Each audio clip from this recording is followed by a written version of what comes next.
So the first thing that I usually ask people is just, why do you want this job? Yeah.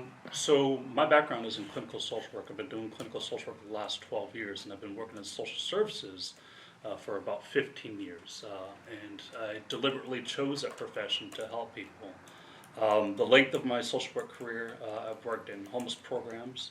I've worked also in addictions treatment and trauma work, and then also inpatient psychiatric care. So the bulk of my social work career has been in behavioral health and homeless programs. Um, the city of Seattle has faced a number of crises lately over the last 5 years, if not the last 10 years, with regard to homelessness issues that has grown over the years, and also behavioral health crises with people in the streets untreated with behavioral health disorders. Um, so naturally, just kind of following the situation as it is impacting the city, and if not the entire West Coast, with homelessness and addictions crises and behavioral health crises. Just seeing the culmination of this, I was motivated to explore potentially running for office.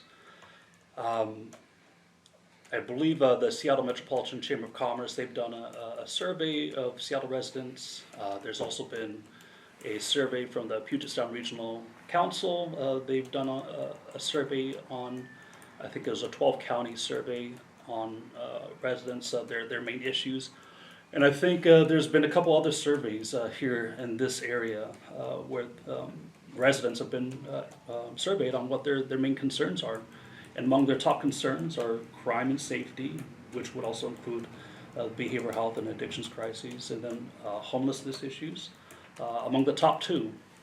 And so my wheelhouse, as I've been talking to hundreds of people out in the community already, I talked to them about my social work background, being a clinician, and how that perspective might be very useful on the council. So all this has kind of culminated over the last, I would say, 4 months or so of my decision to run for office here in District 1. So what kind of a difference having that sort of experience do you think that you can have from the level of what the council is able to do? The level of difference. Well, your experience, your job, your specialty, your professional knowledge. Sure. Yeah, my perspective, having worked in the homeless programs, of knowing the various programs or agencies that are required to successfully house people, to successfully place them and keep them housed, to successfully treat people. I think that perspective, just over the 12 years, bringing that to the council, I would know how to identify particular programs that would be helpful, identify certain policies that would be helpful to bring all that together. So for instance, there's a lot of talk about rapid rehousing and placing people in permanent housing, but I think it's also necessary to have a discussion about what is clinically appropriate for some people.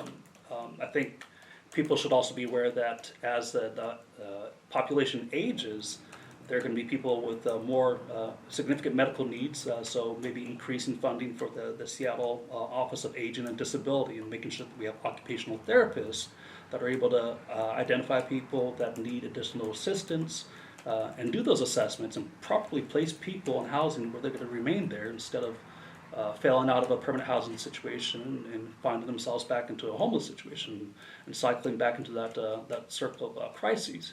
So I think being a clinician and being on the council, that would help arrest kind of the trend that we've been seeing over the last 10 years.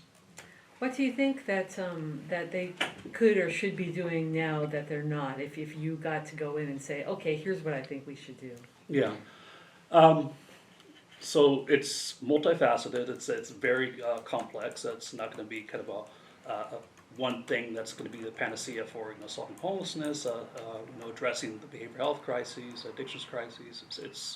It's multifaceted. But what I do currently is I monitor contracts in the community, government contracts that house veterans, homeless veterans, and part of that.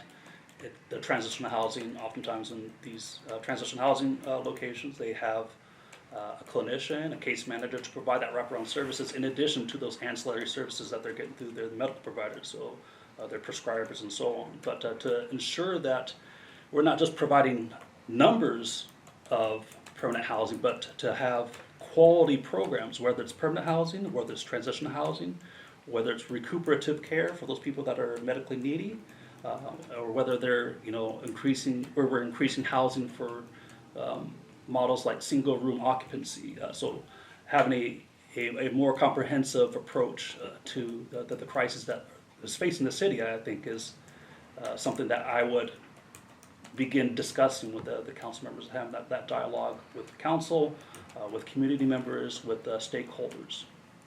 Do you think that there could be more done with the amount of money that we're spending currently, or is this a not spending enough kind of problem? I think it's important really to immediately focus and address those most vulnerable. So the medically needy, psychiatrically unstable individuals, individuals with severe addictions issues. We definitely need to focus on that population and ensure that they're housed, that they have the clinical services that they need. And once we begin there, we'll be better able to assess, I believe, of what the residual is in order to address the homeless issue and other issues facing the city. I've heard it said often that there's a problem with the profession, that there's not necessarily enough people to do all the work that needs to be done in that sort of thing. Yeah, and so that's a general question. I think going back to what I said a moment ago about it being a multifaceted issue that we're faced with, for instance, the whole ecosystem of professionals, clinicians, policymakers, administrators of programs need to work collectively together to ensure that we expand the services that we have right now with the money that we have. To add on to that point, an illustration of that would be maybe talking about ensuring that we're fully staffed with our designated crisis responders. So that's a critical piece to ensure that when we go out to find somebody that's unstable, that maybe danger to themselves, danger to others, or property, that we have a designated crisis responder to call upon and to assess that situation to make sure that that person gets the help that they need. That's just one component of this very vast system. But designated crisis responders here in King County, there are staffing issues, and we need to address that. We need to address the shortage of frontline workers, case managers that work in these housing programs. And these may be, pay issues. They may be, quality of life issues, and these of how we utilize these professions. And when we make it more attractive, when we make it more rewarding for people that are interested in pursuing these professions, I think we'll see that we begin adequately staffing our frontline workers, and we would be better be able to address the issues that we're faced with. Do you think that the city actually can make a difference in some of those things? Absolutely, yeah. And again, this is a cooperative effort with the city, the county, the state. Of course, the county is responsible for behavioral health resources and investing in those mental health resources in the community here in Seattle. But there's so much overlap with, say, the city's responsible for housing, and when we're talking about housing individuals that may have a history of instability, that is a direct consequence of their history of mental health. So, city, county, state, we need to cooperate better to ensure that we're addressing this crisis. And I think there's been instances where we are kind of trying to work together. The King County Regional Homelessness Authority is one of those efforts to cooperatively pool our resources and really focus on the issue. So yes, I do believe that we can make a difference, and that's what really motivates me to run, to talk to people, to hundreds of people about what I'm all about and why I've been motivated to stay in this field for as long as I have. What have you been hearing from those hundreds of people you've been talking to already? Yeah, a lot of folks are concerned about crime. So as I've gone out in the community and had conversations with people, particularly in the context of, get my name out there, and have much needed conversations. People will express their concerns about crime in the city, illegal encampments, and those are just among the few things. And they overall kind of express a frustration sometimes that, given what they hear or what they see, there's frustrations that the city council is not doing enough. And I think it's important to validate those concerns with those people that have been, sharing their stories, their real personal stories, to validate those concerns and come up with a plan to address that. So, do you have specific things that you'd want to tackle legislatively upon election as you listen to people and come up with ideas? Yeah.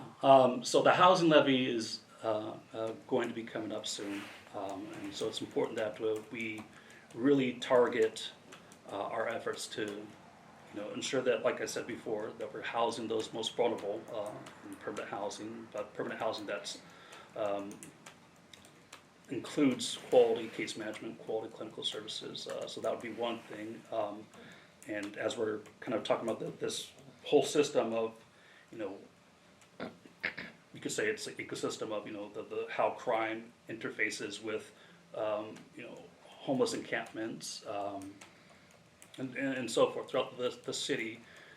We need to ensure that those vulnerable people are housed, that we also have expansion of mobile crisis teams, whether it's through agencies like the Downtown Emergency Service Center, whether it's mobile crisis teams through the city, whether it's an expansion of Health One, another mobile crisis response program that particularly focuses on medical emergencies that don't necessarily need paramedics or firefighters response. Making sure that we're expanding that net to provide the support for people, to provide those critical interventions, and also provide that with a lens that is clinical in nature, that we're not just kind of pushing one issue to some other part of the city.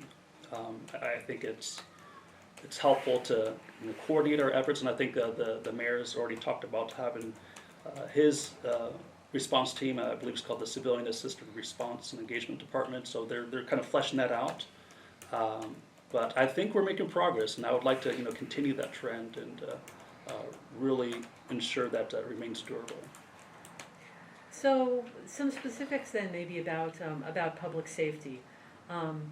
Even though it's not really a only two-sided thing, there's been a lot of talk in recent years, either you're for more police or you're for less police. Mm-hmm. What do you see as an ideal public safety system for the city? Yeah, those calls that don't necessarily require an armed officer, I think we need to make sure that we're investing in programs like the mobile crisis outreach to respond to those calls that might be, behavioral health crises, to respond to situations where maybe, an unarmed mobile crisis responder can kind of assess the situation.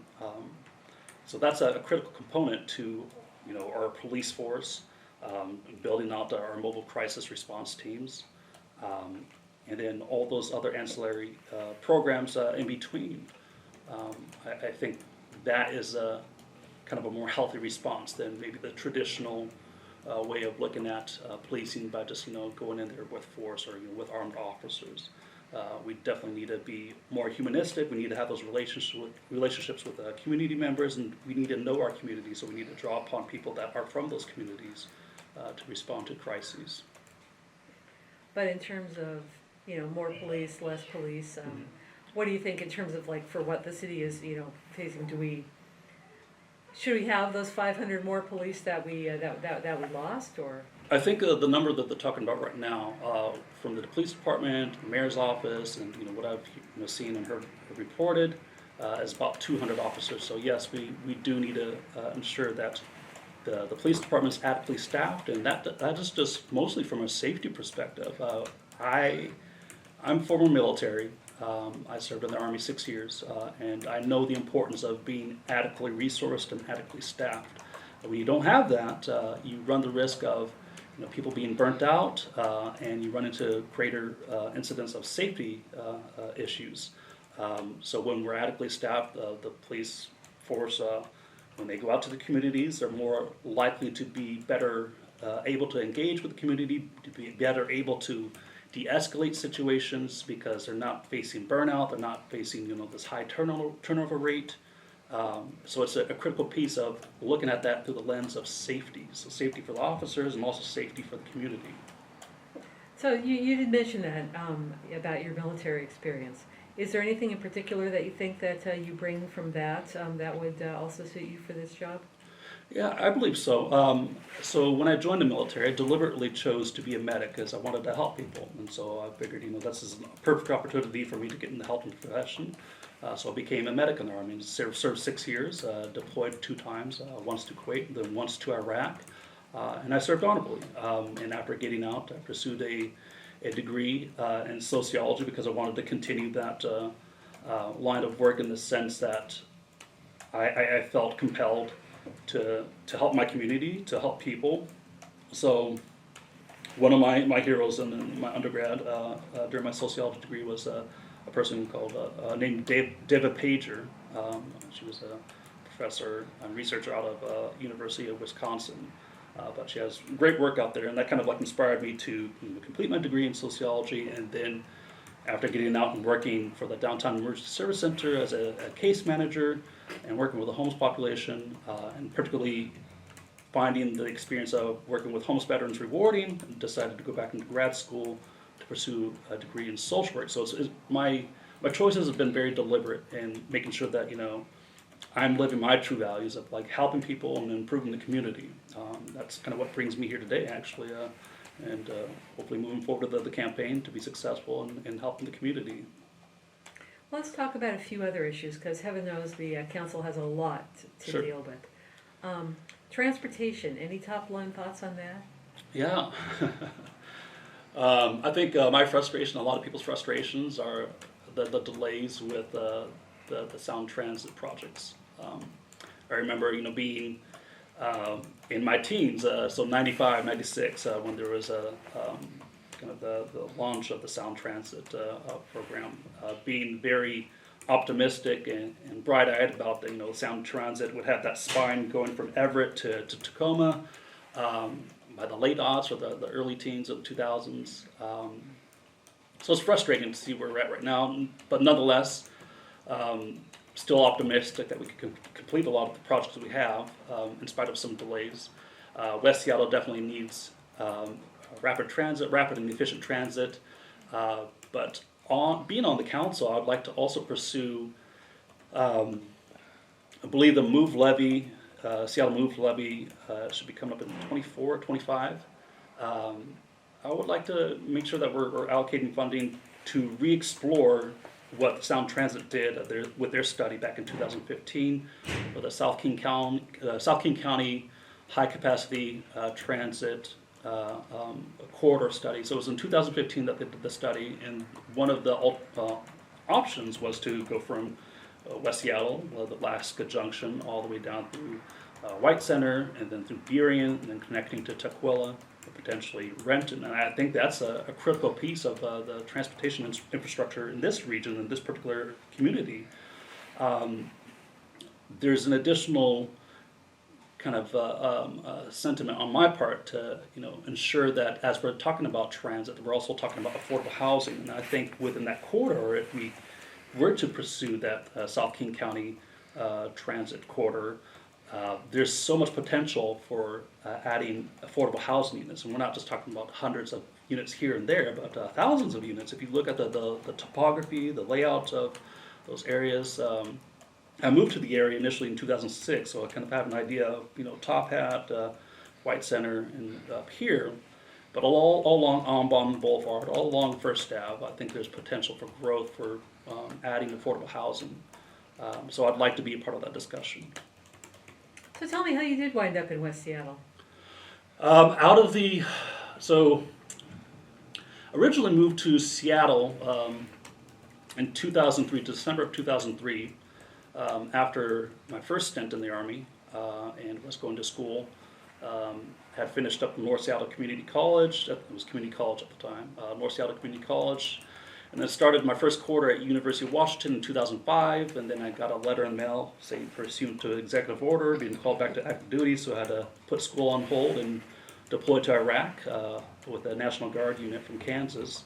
But then after coming back in late 2006, had moved to Top Hat area and lived in Top Hat from about 2006 to 2009,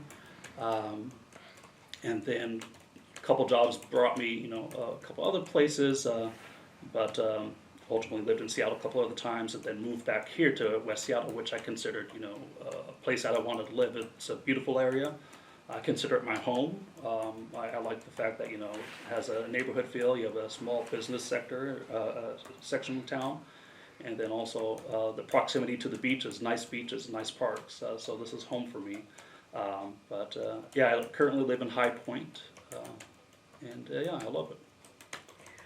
Speaking of businesses, they're also certainly a vocal constituency that they have been somewhat frustrated with the current council. Mm-hmm. Are there any particular things that you feel that you could accomplish on their behalf? I hear from so the handful of folks that I've spoken to that do have small businesses. One of the things that they bring up is proliferation of graffiti, and I second that sentiment with their frustration and their concern about the graffiti that we see everywhere. It's expanded twofold. I think I've seen a figure reported somewhere. I can't remember where. But addressing the graffiti, I think, is pretty important. Right now we have some mitigation efforts with addressing that, but I think it does need to be a priority and a focus of the council, just to demonstrate to small business owners that we're listening to you. We definitely share your concerns. So that, and then also I hear from small business owners about retail theft. Fencing of stolen goods and reselling them is an issue in the city and among a lot of cities all along the West Coast. So that's another. Graffiti, fencing of stolen goods. And then it's property destruction. So making sure that we're addressing those things. And again, this is how we address it. We definitely need to be intelligent and dynamic with our approaches. It's just not lock up everybody and you address a problem. You don't do it that way. But we could definitely be very deliberate in our actions of ensuring that those persons that have histories of instability, maybe due to behavioral health crises, that we're providing those people with support. If it's issue with ultimately with folks that are repeat offenders, making sure that that they're being appropriately assessed, whether it's in community court or the traditional court system. So making sure that we identify which track they should go on. But we definitely should be addressing those issues. Do you find when you talk to people that there's anything that people tend to misunderstand, or myths to debunk about anything? Homelessness might be one, or other issues. I would say homelessness issue is not a monocausal situation. It's not a monolithic group, and I think more and more people are recognizing that. I think more and more people are open to the dynamic approaches that are required to address homelessness. I think we're kind of coming into a more matured understanding of what that is. That's one issue.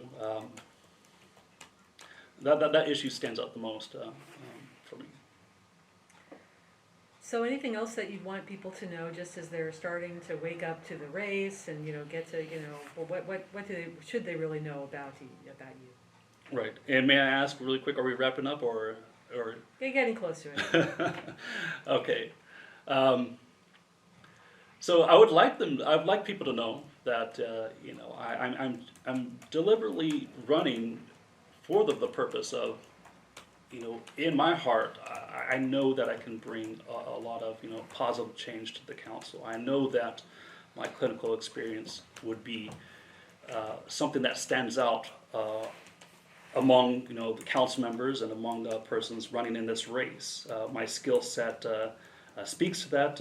My deliberate choices in life, I think, also is a testament to my will and desire to improve upon the community, to help people, and to be that person that stands at the forefront of those issues, whether they're crises impacting the community, whether they're kind of more boring municipal related issues. I definitely want to be a part of those decision making processes to improve my community. I think I've demonstrated that through my schooling, through my career choices, and then also to inform people that throughout most of my adult life I've been a union member also. I made sure that I've been a part of union work and union organizing. In fact, when I was at the Downtown Emergency Service Center as a case manager, directly out of college, my 4-year degree, I was only making just about $13 an hour. And that's in 2008, but was part of a process of helping that organization become union. And I've been union throughout most of my life, like I've said, and I recognize the value and the importance of ensuring that workers are adequately compensated and that we expand upon family wage jobs. So I'd also want to do that to ensure that when we're utilizing the Jumpstart tax, as it was written in the legislation, that 15% of that Jumpstart tax is directed towards small businesses that are able to expand their footprint here in Seattle, to include, as they expand their operations and their businesses, to include the expansion of opportunities for union jobs. So yeah, I just want people to know that my heart is in this for reasons that have been with me for a long time, of wanting to help community and want to be making that difference. So if somebody asked you whether is Seattle really dying now, or is it really just sort of like, what's your appraisal? So I grew up very poor. I've always seen opportunities in even difficult situations. I've been faced with adversity all my life. So I see opportunity. I don't buy that idea that Seattle is dying, but I do see potential for opportunities to make sure that we're coming together, to make sure that we're not stuck in these adversarial arguments. There's so much that we can do together and I'm not trying to sound Pollyannish at all, but I truly do believe that we can come together and find creative solutions. I've seen it throughout my life, and being in the military, you work toward the mission. In spite of differences of where you come from or how you think, you work on your mission, you get your mission accomplished. That can be replicated here in Seattle on the City Council. And as I go out in the communities, I've been telling folks as I talk to them, I'd like to have regularly occurring forums where the community, they can come together, have a safe space to kind of talk. Where we could potentially have a forum in North Admiral area, a community forum, High Point area where I live, in South Park, and Georgetown, Pioneer Square area if we need to. But to have those safe spaces to where the community is able to come together, have dialogue, and feel that they're in a safe space to share their ideas, their frustrations. I would like to be a council member that helps facilitate that, and that's just my social work nature, to help facilitate that dialogue and not necessarily be talked to, because oftentimes in those traditional settings where you have this binary system where a person talks at the council, there's some elements that can be productive, but oftentimes you see it devolves into a very unproductive exchange. Whereas in groups where we facilitate conversations, we can have really dynamic growth and change. And so I hope to facilitate those forums here in the community. Well, we'll be talking again before the campaign. Thank you very much. Thank you, Tracy.